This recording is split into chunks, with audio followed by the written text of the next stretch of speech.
नमस्कार मंडळी, माझ्यासोबत आहेत आझाद हा जो एक पक्ष आहे अमरावती शहरामध्ये, त्याचे नेते आहेत माझ्यासोबत। आपण त्यांच्याकडून जाणून घेऊया की त्यांनी ज्या उमेदवाराला आज पाठिंबा दिलेला होता महाविकास आघाडीच्या, त्या उमेदवारांनी बऱ्यापैकी आता आघाडी घेतलेली आहे आणि ते विजयाच्या वाटेवर आहेत। तर काय त्यांच्या मनामध्ये भावना आहेत दादा, काय आहे तुमच्या आज फिलिंग? खरं तर ही जनशक्तीचा विजय आहे। इथे मोठ्या प्रमाणात भूमाफिया वाढलं होतं, शेतकऱ्यांचे प्रश्न साईडनं राहून राहिले होते, बेरोजगाराचे प्रश्न साईडनं राहत होते। मागील 5 वर्षामध्ये नवनीत राणा यांना आपण धर्मनिरपेक्ष म्हणून निवडून दिलं होतं आणि आपल्याला अपेक्षित होतं की बेरोजगारांचे शेतकऱ्यांचे प्रश्न तिथे उपस्थित सोडवतील। परंतु आपल्याला ह्या 5 वर्षामध्ये असं दिसलं, फक्त नौटंकीबाजी केली, हनुमान चालिसाच्या नावानं लोकांना वर्गवल्याचं काम केलं, विविध प्रकारचे जे बिनबुडाचे प्रश्न होते ते त्यांनी निर्माण केले। ह्या सर्वांचा रोष ह्या पब्लिकमध्ये दिसला। यावेळेस बळवंत वानखडे अत्यंत सोज्वळ माणूस आहे, हे लोकांच्या लक्षात आलं। सर्वांचे जे प्रश्न आहेत ते मार्गी लागतील अशी आम्हाला आताही अपेक्षा आहे त्यांच्याकडून। त्यामुळे आज जो रिझल्ट आपल्याला दिसत आहे तो खरं तर धनशक्तीच्या विरोधात होता, कारण की हे दोन्ही दाम्पत्य जे एवढे गाणी आपले म्हणजे अशा प्रकारचे ॲरोगन्सी त्यांनी इथं फैलवली होती की बा आम जनतेबद्दल त्यांना काहीच वाटत नव्हतं। आम जनतेला वाटत होतं की आमच्याजवळ पैसा आहे, आम्ही काहीही विकत घेऊ शकतो। परंतु हे इथं सिद्ध झालं की मतदान ते विकत घेऊ शकत नाही आणि इथलं जो मतदार जो आहे तो एवढा सक्षम आहे की त्याच्या हे लक्षात येतं की इथे कोणाला निवडून द्यायचं आणि कोणाला नाही निवडून द्यायचं। नमस्कार मंडळी, माझ्यासोबत युवा स्वाभिमानचे प्रवक्ते जितूभाऊ दुधाणे आहेत आणि आत्ताच घोषित झालेलं आहे की महाविकास आघाडीचे जे उमेदवार आहे हे आघाडीवर आहे आणि विजयाच्या शेवटच्या टप्प्यावर ते आहेत। आता YSPची आणि महायुतीची काय भूमिका आहे ते आपण त्यांच्याकडून जाणून घेऊया। दादा, काय तुमची भूमिका आहे? आता बघा, हे जनतेचं न्यायालय आहे, जनतेच्या न्यायालयात त्यांनी त्यांची भूमिका पोचवली, आम्ही आमची भूमिका मांडली। जनतेने जे योग्य निर्णय दिला त्याचं स्वागत करणं लोकशाहीचे पाईक म्हणून आमचं कर्तव्य आहे। परंतु 11,70,000 मतदान झालेलं असताना जर 2 उमेदवारांमध्ये एक 15, 16, 17 डिफरन्स असेल तर तो डिफरन्स योग्य आहे की अयोग्य आहे हे पुनर्तपासणी करण्याचा आमचा अधिकार आहे। म्हणून आमच्या उमेदवार नवनीत राणा यांच्या वतीने आम्ही जिल्हा निवडणूक अधिकारी तथा माननीय जिल्हाधिकारी यांच्याकडे आताच रितसर अर्ज दाखल केलेला आहे की हा जो फरक आहे हा फरक एवढ्या मोठ्या मतदानाच्या दृष्टीने अतिशय नगण्य आहे। त्यामुळे आमचं शंका निरसन करण्यासाठी आपण पुनर्मोजणी, मतमोजणी म्हणजे रिकाउंटिंग करावी अशी मागणी आम्ही त्या ठिकाणी केलेली आहे। त्या अर्जाची तपासणी सुरू आहे आणि त्यानंतर माननीय जिल्हाधिकारी महोदय काय निर्णय देतात याची आम्ही प्रतीक्षा करतोय। बरं, त्यांनी काही तुम्हाला प्राथमिक काही बोलले असतील ना जिल्हाधिकारी साहेब? ते बोलले की आम्ही नियमावली तपासतो आणि बुकलेटमध्ये जे नियमावली असते नियमावलीत कुठल्या नियमात बसतं हे आम्ही तपासतोय आणि त्यानंतर आम्ही तुम्हाला उत्तर देतो। काय वाटतं तुम्हाला, रिकाउंटिंग होईल? व्हायलाच पाहिजे। रिकाउंटिंग हा प्रत्येक उमेदवाराचा अधिकार आहे, कारण लोकशाही प्रक्रिया आहे आणि लोकशाही प्रक्रियेमध्ये हे जे 37 उमेदवार आहे यांच्या प्रत्येकाचं शंकाचं निरसन व्हायला पाहिजे आणि अतिशय पारदर्शी पद्धतीने ही मतमोजणी प्रक्रिया पार पडून सर्व जनतेपर्यंत योग्य तो निर्णय गेला पाहिजे, संदेश गेला पाहिजे, म्हणून आम्ही ही मागणी केलेली आहे। बरं, आतमध्ये अर्ज करताना तुमच्यासोबत कोणकोणती मंडळी होती? माझ्यासोबत विनोद गुहे होते, विनोद जायलवाल होते, उमेश ढोणे होते आणि मी होतो। आणि रवी राणा यांच्या कुटुंबापैकी कोण होता?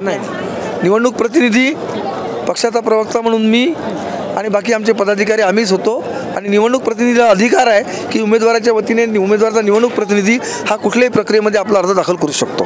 दादा, मला सांगा की नेमका नवनीत राणा यांची जी बाजू कमजोर पडली आहे ती नेमकी कोणत्या विधानसभेमध्ये पडली?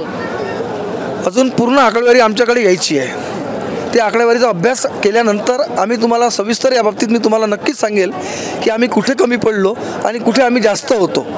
त्याचं अजून विश्लेषण आम्ही केलेलं नाही, कारण पूर्ण अधिकृत आकडेवारी आमच्याकडे यायची आहे। खूप खूप धन्यवाद दादा। माझ्यासोबत होते जितू दुधाणे, प्रवक्ता YSP।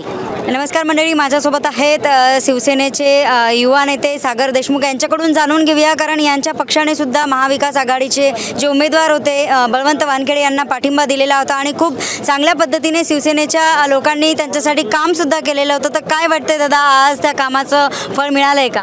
नाही, हे कामाचं फळ तर ऑलरेडी मिळालं होतं। आम्हाला आमचा विजय होईल हे आम्हाला 100% खात्री होती, फक्त शिक्कामोर्तब होणं बाकी होतं आणि आज तो शिक्कामोर्तब इथे झालेला आहे। कारण की ज्या पद्धतीने या बंटी आणि बबलींनी गेल्या 5 वर्षात नौटंकी केली, ज्या धर्माच्या नावावर जनतेमध्ये भांडणं लावण्याचे काम केले, एका मेळघाटासारख्या मतदारसंघामध्ये फाटकी साडी वाटून त्या जनतेसोबत पिळवणूक करण्यात आली. असे असंख्य नौटंकीबाज हे बंटी बबली होते. आज त्यांना धडा शिकवण्याचं काम या अमरावती जिल्ह्याच्या जनतेने केलं आहे. प्रामुख्याने मला तुम्हाला हे सांगायचं आहे. आणि तुम्ही बघत असाल की ज्या पद्धतीने रवी राणा असो किंवा नवनीत राणा असो, आता नवनीत राणाची तर ही सुरुवात झालेली आहे, पण येणाऱ्या विधानसभेमध्ये रवी राणाला सुद्धा घरी बसवल्याशिवाय ही महाविकास आघाडी स्वस्थ बसणार नाही. या निमित्ताने मी तुम्हाला सांगतो. बरं, महाविकास आघाडीच्या या उमेदवाराचा जो विजय झालेला आहे त्याचं श्रेय कोणाला जाईल? नाही, हे तिन्ही पक्षाला आहे. तिन्ही पक्षांनी ज्या पद्धतीने ताकदीने काम केलं, ज्या एकजुटीने काम केलं, जे आमचे तिन्ही पक्षाचे वरिष्ठ नेते आहेत किंवा आमचे मुंबईत बसलेले जे वरिष्ठ नेते आहे, उद्धवसाहेब ठाकरे असो, शरदचंद्रजी पवार असो किंवा नाना पटोले असो किंवा जिल्ह्याच्या आमच्या यशोमतीताई ठाकूर असो,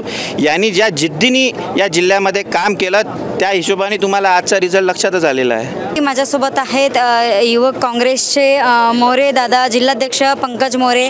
त्यांच्याकडून जाणून घेऊया की महाविकास आघाडीची सीट आता घोषित होण्याच्या मार्गावर आहे, तर काय त्यांच्या मनामध्ये भावना आहेत?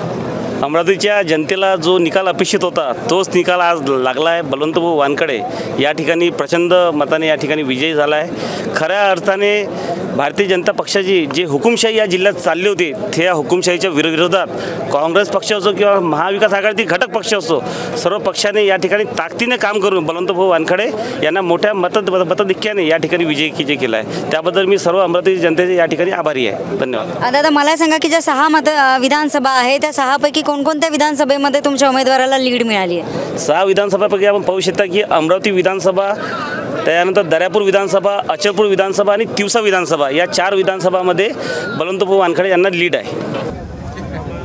आहेत काँग्रेसचे समीर जवंजाळ. दादा, आता महाविकास आघाडीचे जे उमेदवार आहे बळवंत वानखडे हे आघाडीवर आहे, तर काय मनामध्ये भावना आहेत? आम्ही तर पूर्वीपासून सांगत होतो, एक शेतकरी पुत्र म्हणून धनशक्ती विरुद्ध ही जनशक्तीची लढाई होती आणि याच्यात 100% ही जनशक्ती जिंकणार होती असा आम्हाला पहिले पण विश्वास होता आणि हा विश्वास आता आमचा पूर्ण होताना दिसत आहे.